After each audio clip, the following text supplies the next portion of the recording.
자, 1장 2절에서 보면 일개 상미분방정식이 주어져 있을 때 이런 미분방정식을 여기 F가 빠졌군요, 선생님이. 자, y 프라임 이퀄 fxy라는 이런 일개 상미분방정식에서 기하학적으로 어떤 의미가 있는지, 또 방향장이란 말은 무슨 말인지, 또 그리고 오일러 방법을 이용해서 근사제로 해결하는 것은 어떤 방법인지를 간략하게나마 살펴보도록 하겠습니다. 어려운 내용은 아닙니다. 하지만 미분방정식을 처음 배울 때 우리가 반드시 학습을 해야 될 용어이기도 합니다. 우선 디렉션 필드라는 말 또는 슬로프 필드라는 말, 방향장 또는 기울기장 이런 용어인데요. 자, 이게 뭘 말하려고 하는지를 한번 살펴볼까요? 일개미방을 잘 관찰을 해보세요. 일개미분방정식을 잘 관찰하다 보면은 y 프라임 이퀄 fxy로 되어 있습니다. 우리가 미분적 분학 교과정에서 y 프라임이 의미하는 바가 뭐였었습니까? 한 점에서의 미분계수는 곧 그 점에서의 접선의 기울기와 같다는 것을 배웠었죠. 바로 그런 현상이 미분방정식을 풀 때도 분명히 나타납니다. 물론 여기는 지금 막연하게 fxy로 되어 있습니다. 예를 들어서 y 프라임 이퀄 xy라는 이런 간단한 거를 우리가 한번 살펴보도록 할까요? 자, 그림을 통해서 한번 살펴보도록 하겠습니다. 우리 교재에 나와 있는 그림을 방향장 그래프를 컴퓨터 그래픽으로 그려서 표시한 겁니다. 자, 얘는 y 프라임 이퀄 y 플러스 x, 즉 x 플러스 y를 표시한 식인데요. 우린 여기에서 여기 지금 잘 보면은 좌표평면상에, 자, 여기를 이제 X축으로 보고요. 자, Y축을 하나 넣어놨었는데 약간 흐릿하게 보이는군요. 자, 여기가 Y축이 이 정도 있습니다. 여기는 X축이고요. 자, 이렇게 돼 있고, 여기가 원점입니다. 자, 이렇게 돼 있습니다. 자, 우리는 여기에서 각각의 이 격자점들, 마치 모른종 위에다가 이런 작은 선분들을 그려놨는데요. 이 선분이 도대체 뭘 나타낼까 하는 문제입니다. 이 선분이 바로 방향장 또는 기울기장, 아까 슬로프라는 말을 써놨잖아요. 여기 슬로프 필드, 기울기장 또는 디렉션 필드, 말 그대로 방향을 결정한다는 뜻입니다. 기울기 또는 방향을 결정한다는 얘기인데요. 구체적으로 그림을 보아가면서 학습을 해보도록 하죠. 예를 들어서 여기다가 0,0이라는 점을 넣어보세요. 그러면 이 점을 00을 집어넣으면 y 프라임이 0이라는 뜻이에요. 근데 한 점에서 미분계수는 그 점에서 접선의 기울기니까 원점에선 접선이 0이었다는 것을 말해주고 있습니다. 그 다음에 이 미분방정식에서 우리는 1,1을 집어넣는다면 y 프라임이 이퀄 1을 대입하면 2가 나오겠죠. 만약에 1,3을 대입한다면 y 프라임이 이퀄 1 더하기 3이니까 4가 나옵니다. 근데 y 프라임이 0이면 수평이라는 얘기예요. 그 점에서 y 프라임이 2라는 얘기는 기울기가 2 정도, y 프라임이 4라는 얘기는 기울기가 4 정도로 되어 있다는 뜻입니다. 자, 도대체 무슨 말인지를 직접 이런 특정한 점들을 이 왼쪽에 그려놨던 이 작은 선분들의 의미를 파악하기 위해서라도 표시를 해보도록 하죠. 원점에서 여기가 원점이죠. 이 점에서 접선의 기울기는 제로라는 얘기입니다. 여기 작은 선분을 그려놓은 거는요, 이 작은 선분은 그 한 점에서의 접선의 기울기를 시각적으로 표시한 것입니다. 그 다음에 1,1은 2라는 얘기에 대략 1,1이 여기쯤에 있다라 볼까요? 여기 1,1일 때 이 점에서 접선의 기울기 2라는 얘기예요. 1,3일 때 접선의 기울기가 4, 1,1, 2, 3 대략 이 정도 본다면 훨씬 더 많이 기울어져 있죠. 얘보다는 얘가 훨씬 더 많이 기울어져 있다는 것을 알 수 있습니다. 1,3. 나머지 점들도 다 마찬가지로 하나하나 확인해 볼 수 있다는 뜻입니다.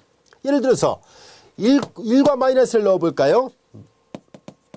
1,-1을 대입해 보겠습니다. 그 y 프라임은 1과 마이너스를 대입하면 0이죠. x좌표 1이고 여기 1 요 정도 된다 보면 1과 마이너스 요 정도 된다 보면 여기 보세요.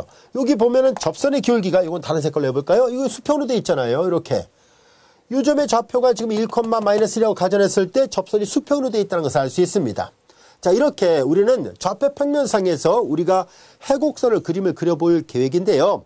해곡선의 그래프들을 그리는 과정에서 특정한 점을 지나면 어떤 접선의 기울기가 나타내질 것인가를 시각적으로 표현한 것이 바로 이 방향장 또는 기울기장의 그래프입니다.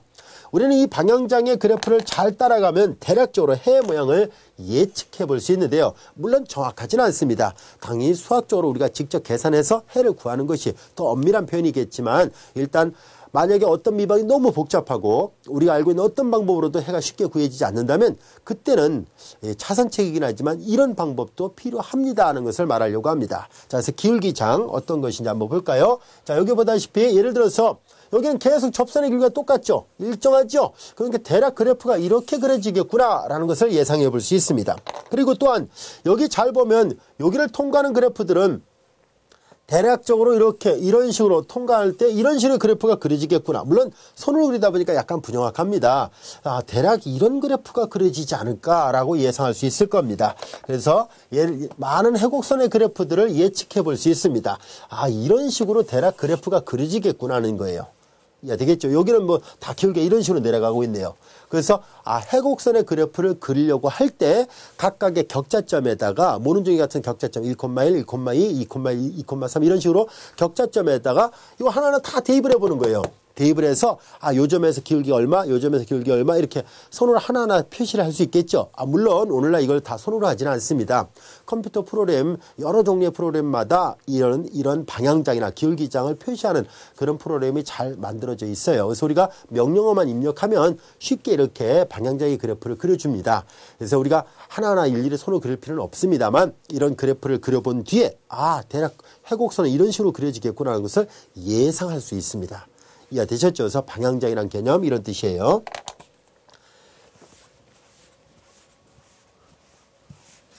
자, 이어서 우리는 오일러의 수체 해법이라는 개념을 잠시 살펴보려고 하는데요. 이 오일러의 수체 해법 그리 어렵진 않습니다. 근데 우리는 일단 초보적인 즉 미분방정식 해를 수체 해석적인 접근 방법을 통해서 해보자라는 뜻이에요. 물론 우리의 주된 학습 목표는 직접 푸는 것이 목적입니다. 근데 이렇게 근사적으로 푸는 것을 한번 학습을 해보려고 해요. 자, 근사적으로 얘를 푸는 방법을 살펴보도록 하겠습니다.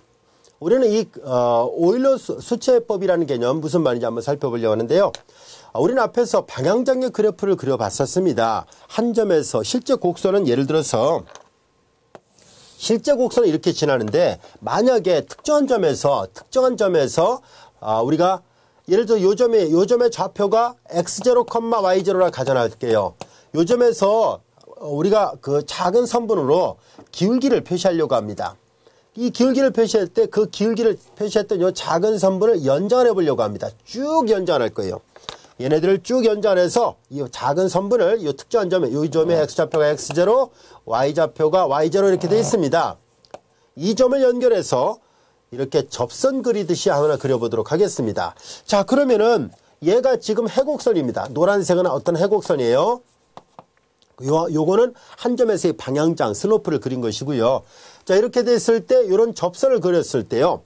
우리는 요 점에서 일정한 간격, 예를 들어서 요 간격이 계속 똑같은 간격만큼을 생각해 보려고 합니다. 요 터울이 h라 가정한다면 요 점의 좌표는 x0 플러스 h가 될 것이고 요 터울이 h라면 또 마찬가지로 x0 플러스 2h가 되겠죠. 이런 식으로 요 터울이 h면 이렇게 등간격으로 하나하나 표시를 하고요. 얘를 x0, 얘는 x1, 얘는 x2 이렇게 표시해 보도록 하겠습니다.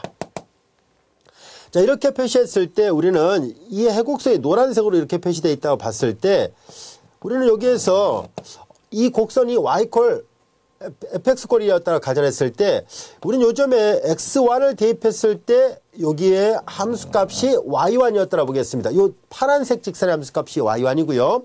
x1을 대입했을 때 노란색에서의 여기가 y콜 fx라 가정했을 때 x1을 대입한 요거는 fx1이라고 보겠습니다. 즉 y1과 fx1은 이제 다르게 구별을 하고 있어요.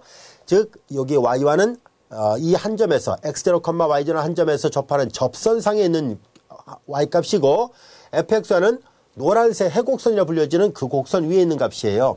자, 우린 여기에서 이 파란색 접선의 방정식을 한번 생각해 보도록 하겠습니다.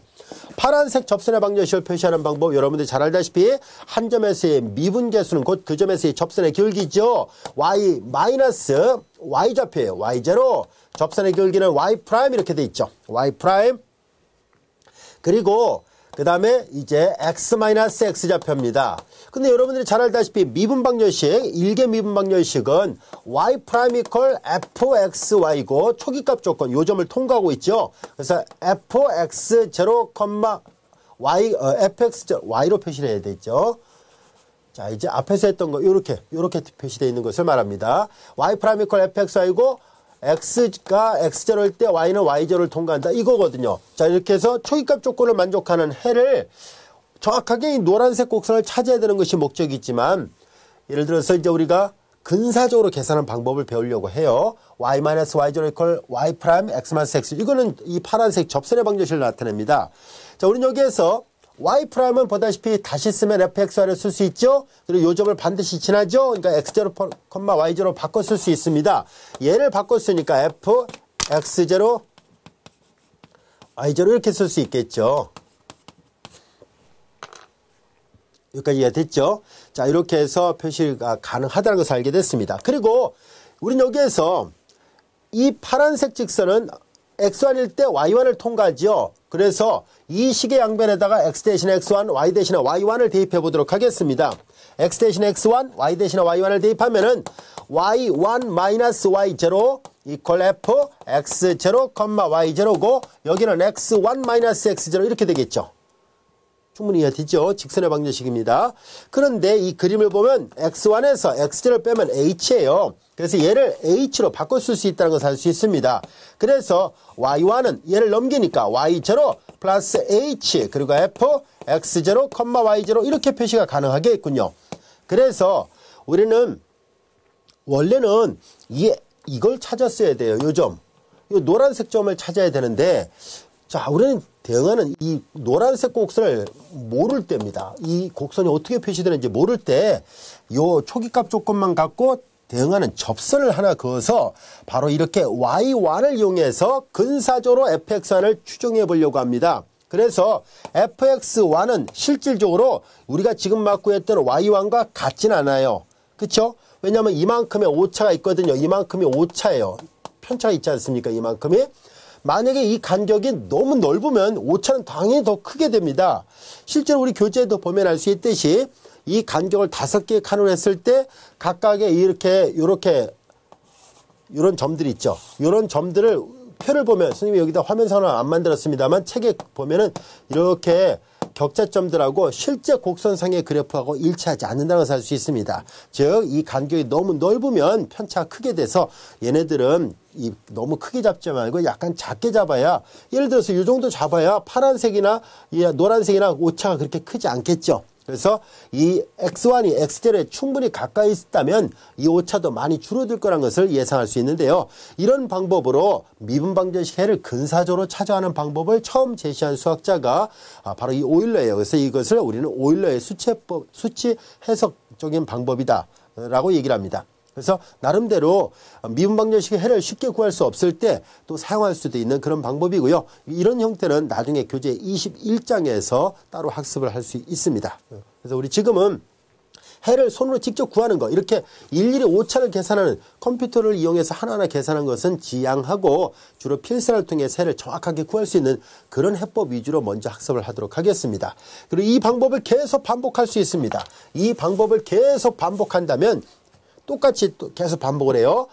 두 번째를 대입해서 얻어진 걸 y2라 놓고 그런다면 y2는 첨자를 하나씩 이렇게 이동시키면 돼요. 규칙성이 계속 반복되거든요. y1 플러스 그 다음에 h 그리고 f x1 y1 이런 식으로 쓸 수 있습니다. 여기 0일 때 1이었죠. 그러면 1일 때 2 이런 식으로 가요. 그럼 계속 반복하면은 이런 해를 찾을 수 있다라는 얘기인데요. fxn-1 그리고 yn-1인데요. 이게 커지면 커질수록 오차도 커집니다. 그래서 이렇게 이론적으로는 이렇다라는 것만 얘기를 하고요. 실제 우리는 이런 식으로 이제 계산을 끝까지 하지는 않을 겁니다. 그래서 우리는 오차가 굉장히 작다면 좋은 방법이긴 하지만 이게 오차가 가면서 커지잖아요. 넓어지잖아요. 그래서 이런 경우라면은 어떤 예문에 대해서는 이제 잘 맞아떨어질 수도 있지만, 예를 들어서 이 곡선이 거의 직선으로 나온다면 잘 맞아떨어지지만 모든 해곡선이 직선으로 나온다는 보장이 없죠. 그래서 이렇게 휘어져 있는 지수적으로 증가하거나 또 이런 곡선에 대해서는 편차, 이 간격이 커지면 커질수록 편차가 커진다는 것을 알 수 있습니다. 아무튼 이런 내용들은 나중에 수채석적인 방법으로 미방해를 구하려고 할 때 사용할 것이고요. 우리는 당분간은 이런 수채석적인 방법은 사용하지 않고 주로 필사를 통해서 해결하는 방법 위주로 공부하도록 하겠습니다. 여기까지 이해되셨죠?